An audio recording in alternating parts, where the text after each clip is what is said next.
While landlords are fleeing the market and headlines scream about an imminent crash, a small group of investors is quietly building wealth at a pace we haven't seen in years. They're not waiting for the perfect moment, they're not paralysed by fear, and they're certainly not listening to the same tired advice that keeps most people stuck on the sidelines.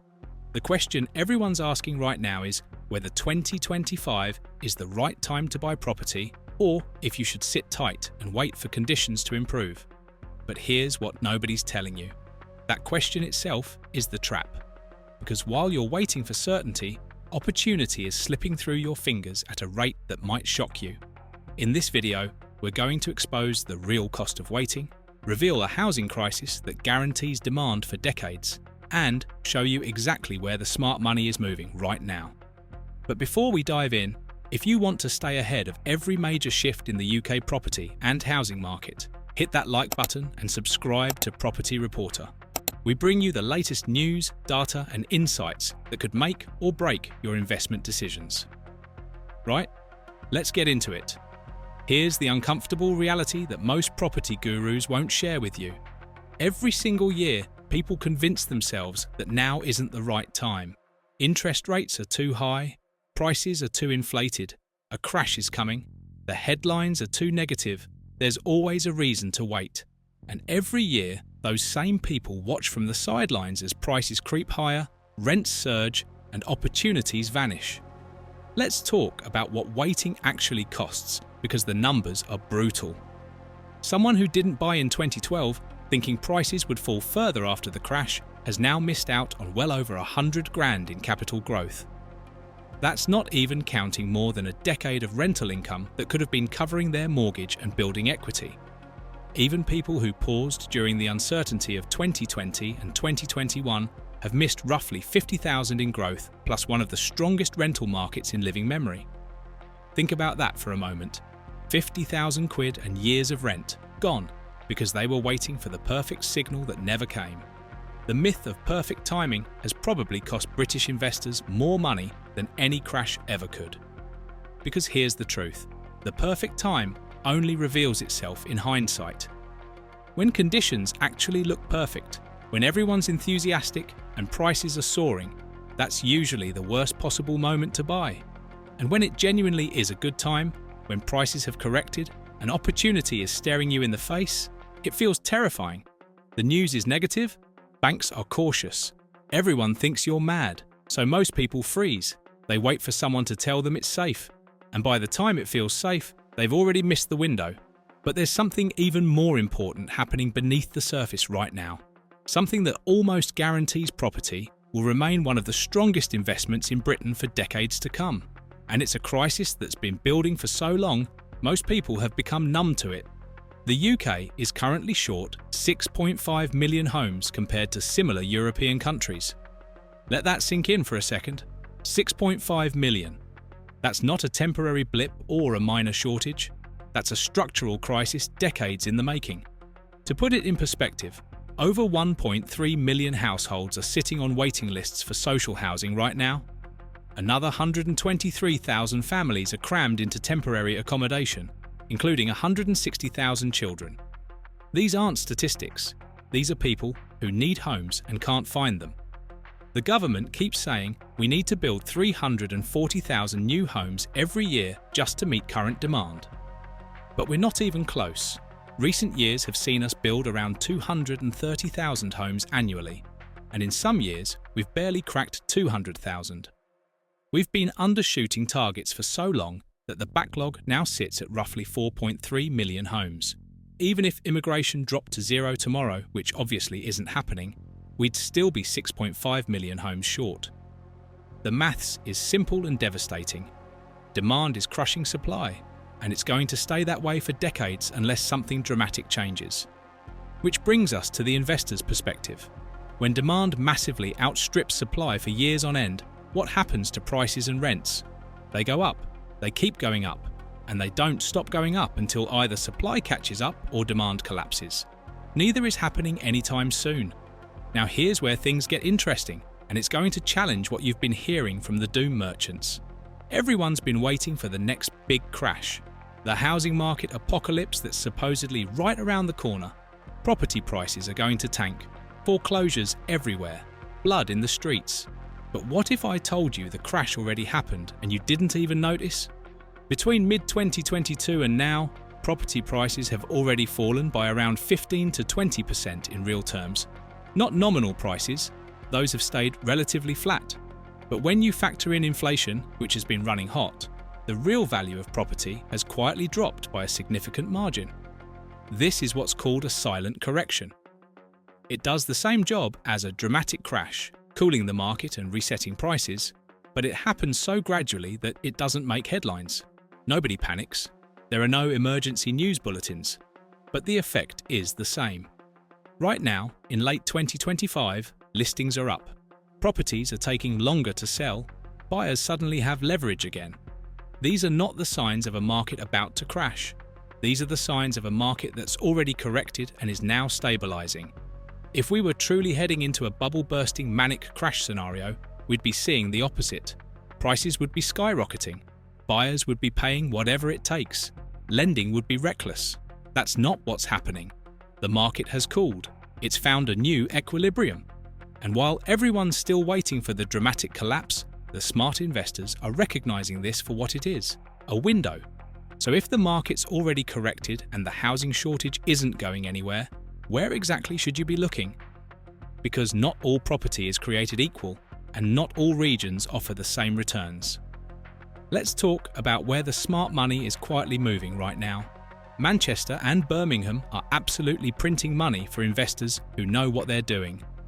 Birmingham is projected to see rental values jump by over 22% between 2024 and 2028. Manchester's economic growth is outpacing the national average, and rental yields in both cities are comfortably sitting in the 6 to 7% range for standard buy-to-let properties. But here's where it gets even more interesting.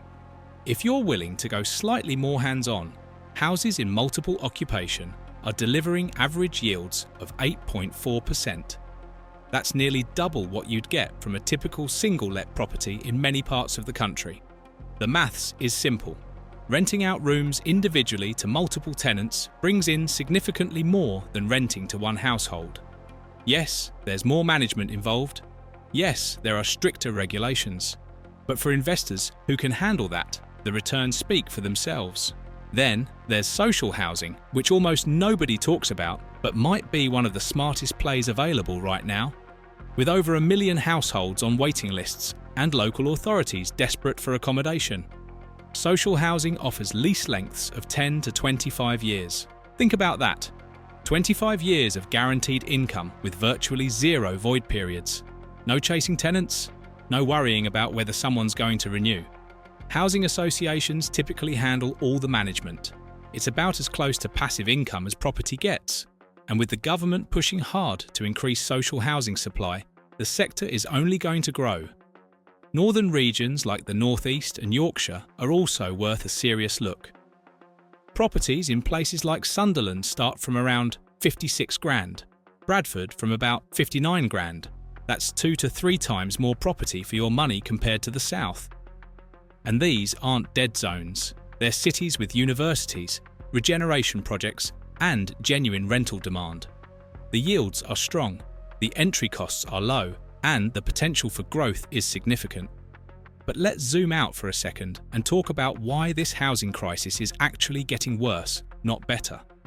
And why that's simultaneously terrible for society, but potentially incredible for investors who position themselves correctly. Only 10% of renters aged 20 to 44 can currently afford to buy a home.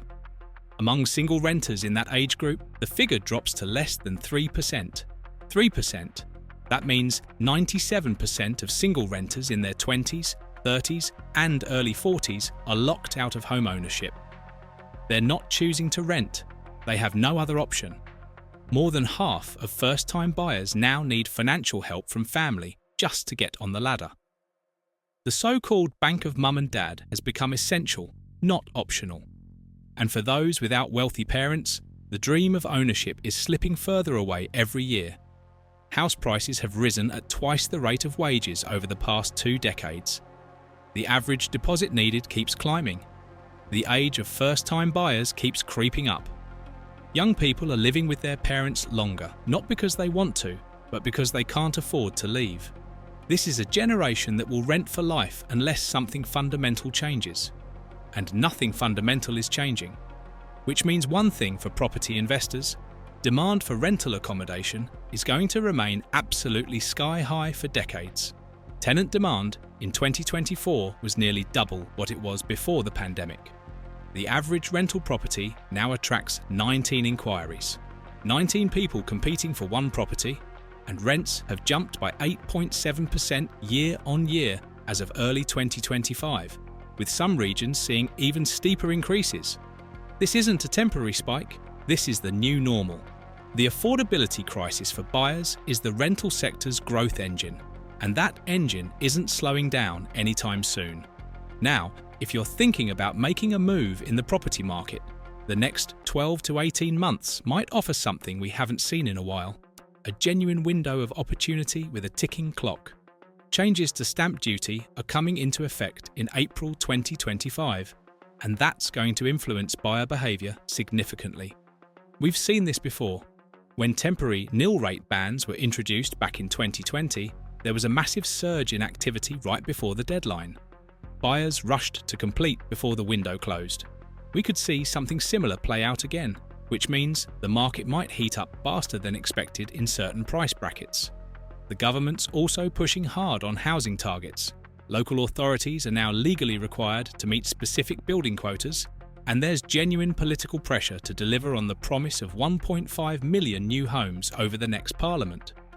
Whether they'll actually hit those targets is another question entirely, but the intent is there. Planning reforms are being fast-tracked, and there's talk of unlocking greenbelt land to ease the supply crunch. What does this mean for you? It means the current conditions, where prices have corrected, buyers have leverage, and sellers are being realistic, might not last. Once confidence returns and transaction volumes pick up, which forecasters expect to happen through 2026, the window starts closing. Mortgage lending is projected to jump by 16% in 2025 compared to 2024, driven by improving affordability and lower interest rates. More buyers mean more competition. More competition means prices start climbing again. Major forecasters are predicting that 2026 and beyond will see stronger growth, with some estimating 4 to 6% annual increases once the market fully stabilises.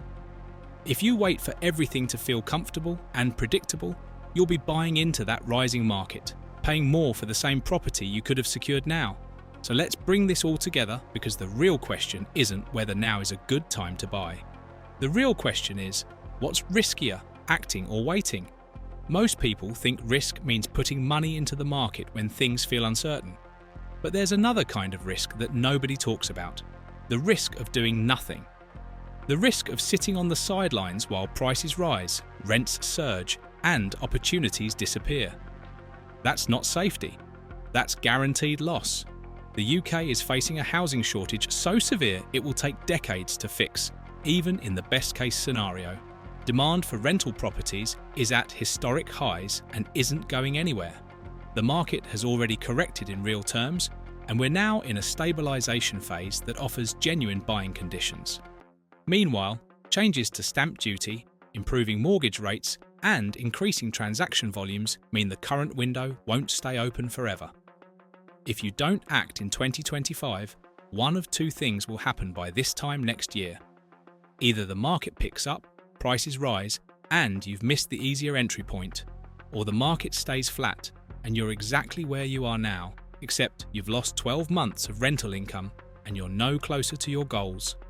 Either way, waiting doesn't protect you. It just delays progress. The investors who'll look back on 2025 as a turning point aren't the ones with perfect timing or the biggest budgets. They're the ones who recognised that uncertainty is just another word for opportunity and had the nerve to act while everyone else was frozen in fear. So ask yourself this: a year from now, when you look back on this moment, will you wish you'd moved, or will you be glad you waited?